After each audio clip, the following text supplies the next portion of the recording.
भगवान श्री कृष्ण अपना खुद का उदाहरण देते हुए कहते हैं, हे अर्जुन, तीनों लोकों में मेरा ऐसा कोई भी काम बाकी नहीं है जो मुझे पाना या मुझसे हो पाना मुश्किल है। मुझे किसी भी चीज की कमी नहीं है, फिर भी मैं निरंतर कर्म करता रहता हूं।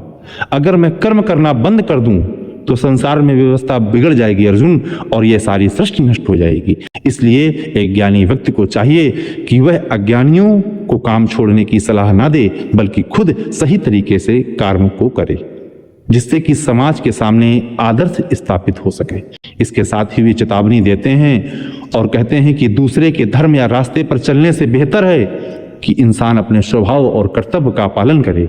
दूसरे का रास्ता देखने में आसान लग सकता है पार्थ, लेकिन वह भय पैदा करने वाला होता है।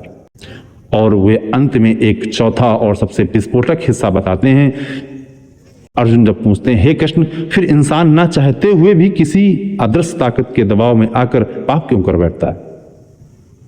तब भगवान श्री कृष्ण बोलते हैं कि इंसान के सबसे बड़े दुश्मन का खुलासा करते हैं, और वे कहते हैं कि वह दुश्मन है काम, यानी कि काम वासना, अत्यधिक इच्छा जो रजोगुण से पैदा होती है और पूरा ना होने पर क्रोध का रूप ले लेती है। और यह काम सब कुछ निकल जाने वाला है और महापापी है। श्री कृष्ण बताते हैं, जैसे धुएं से आग ढक जाती है और धूल से दर्पण ढक जाता है और झिल्ली से गर्भ ढक जाता है, ठीक वैसे ही इस काम वासना से इंसान का सारा ज्ञान और विवेक ढक जाता है। ये शत्रु इंसान की इंद्रियों, मन और बुद्धि में बैठकर ज्ञान को नष्ट कर देता है। और अध्याय के अंत में भगवान श्री योगेश्वर इसके सबसे बड़े आंतरिक दुश्मन को मारने की सटीक रणनीति बताते हैं, और वो कहते हैं कि स्थूल शरीर से श्रेष्ठ इंद्रियां हैं, इंद्रियों से श्रेष्ठ मन है, मन से श्रेष्ठ बुद्धि है, और जो बुद्धि से भी परे है वह है आत्मा।